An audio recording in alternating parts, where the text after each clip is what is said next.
Goeiemôre, dit is woensdagoggend die 26ste Augustus 2026 en ek groet julle oude gewoonte hartlik hier vanaf die walle van die Groot Rivier.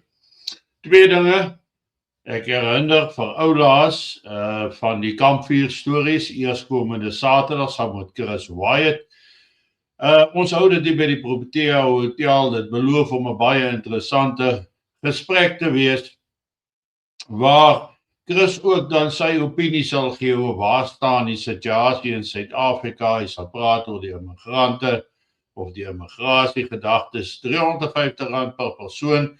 Ons begin 3 uur die middag, skies toch 3 uur 1500, begin ons amptelik daarmee, sodat ons teen 1700, dis nou 5 uur, kan klaarmaak daarmee, saam rugby kyk en dan saam eet. En Sondag is ons op Sakkie se aggie ook teen R200 per persoon. Kindersinne is 'n bietjie goedkoper en dit is ook 3 uur Sondagmiddag. Moenie hierdie kans laat verbygaan nie. Kom geniet dit saam met my en ander lede en Chris. En dis natuurlik ook vir enige lid van die publiek wat sou belangstel. Dan herinner ek aan vanaand is dit weer Radio Roepsuit se uitsending en vanaand gesels Fransis met Heloise Mostert daar van Kleinsees se wêreld, waar sy gaan gesels oor haar besigheid wat deel is van SBB Sakekamer en wat se dienste sy dan aan julle kan bied. Dit dan vanaand om 1800 wat dit uitgesaai word. Vanoggend wil ek met julle gesels rondom patriotisme. Veral in die nuwe Suid-Afrika, patriotisme was nie moeilik om gedefinieer te word nie.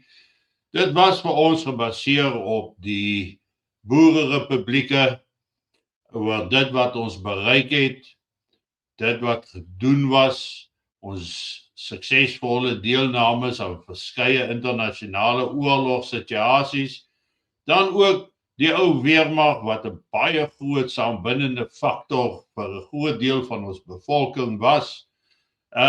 Die sogenaamde grensoorlogtyd of dan die Bosoorlog waarna ons verwys. Nou, dit was groot saambindende faktore, dit het groot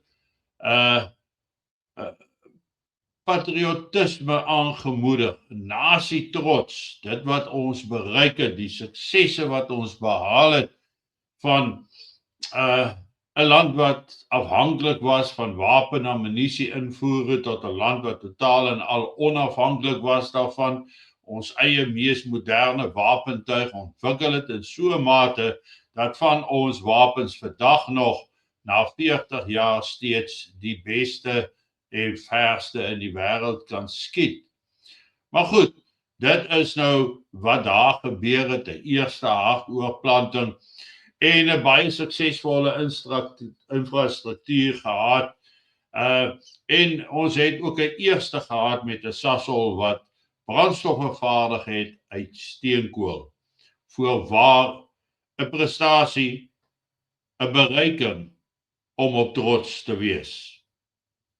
Maar toe kom 1994 en dinge begin stelselmatig verander. So dat ons vandag die vraag kan vra, wat is patriotisme vandag? Waarna kyk ons as ons na patriotisme kyk?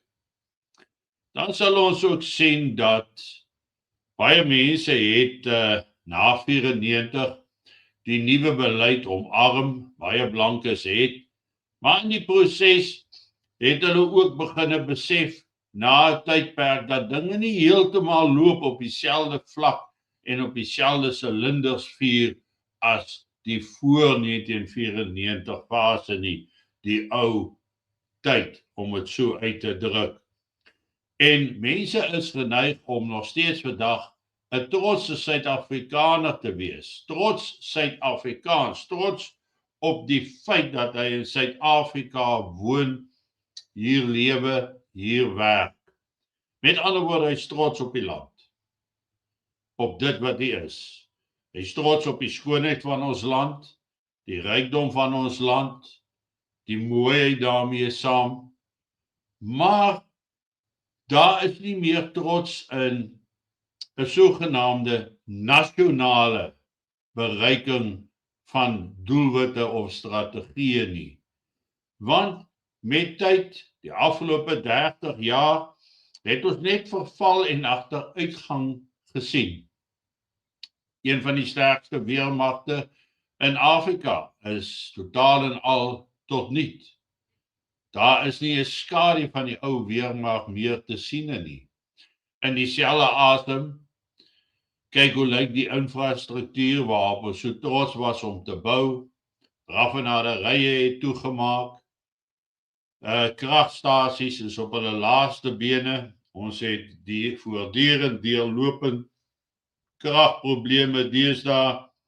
So daar is nie 'n vertroue in die nasionale vermoë van Suid-Afrika meer nie. Dit het heeltemal weggeraak langs die pad.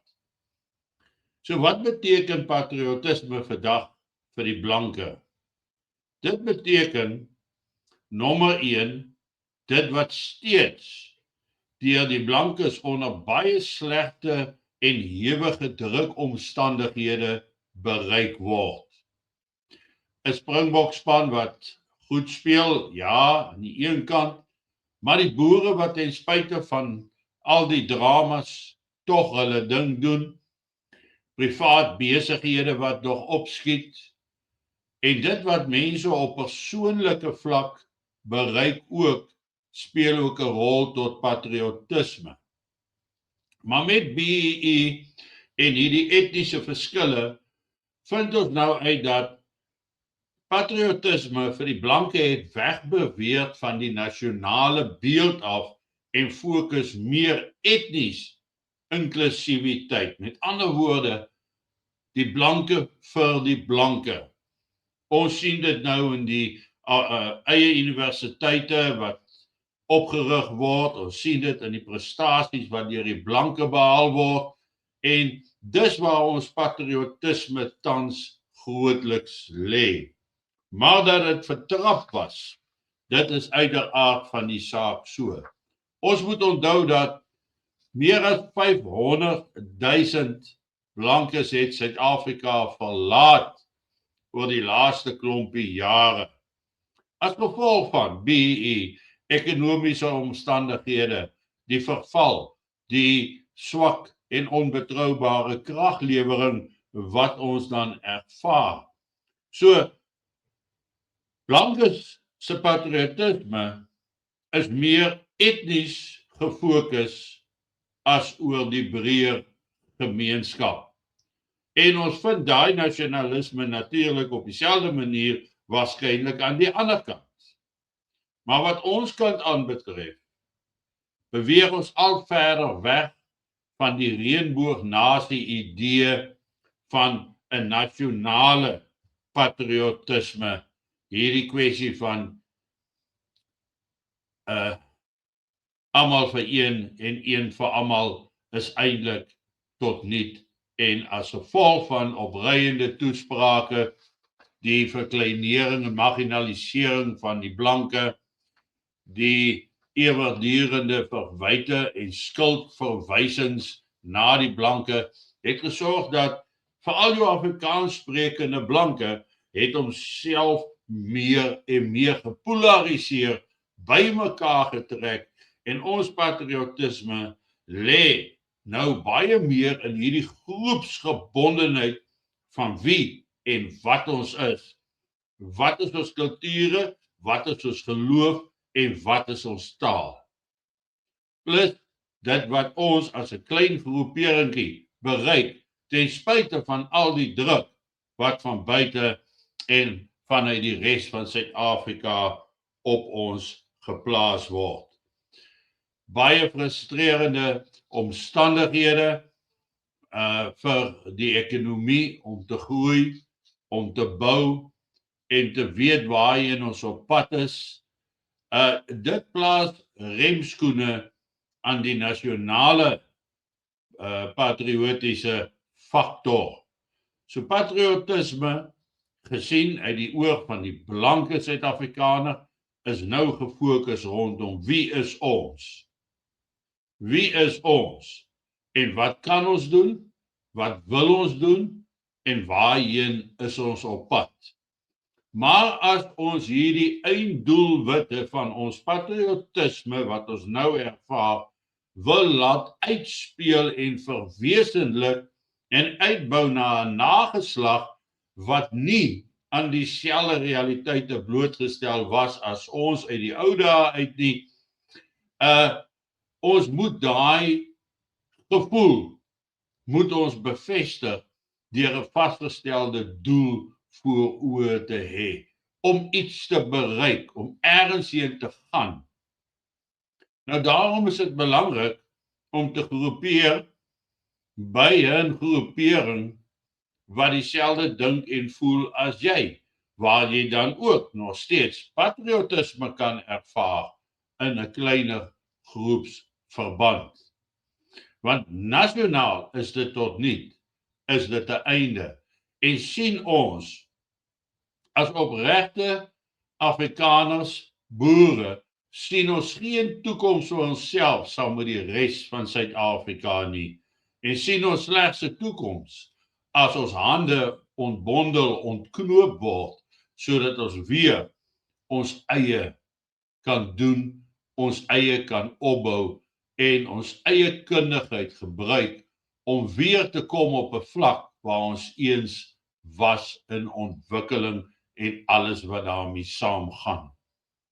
Soos wat tereg bewys is nou na die 94 fase, daar is 'n geleentheid gegee. Ons het gesien dat die ANC regering nie kan regeer nie. Ons weet ook dat 'n party soos die DA ook nie kan regeer nie, en dat dit op die einde vir ons duidelik is dat ons sal moet veg vir ons oorlewing en dat ons sal moet veg om weer iets in die lewe te raak en iets te bereik. Geniet vanoggend jou kondensmelk koffie en ek is môreoggend selfde tyd terug by julle. Moenie vergeet van Fransis se uitsending vanaand om 1800 nie. Mooi loop.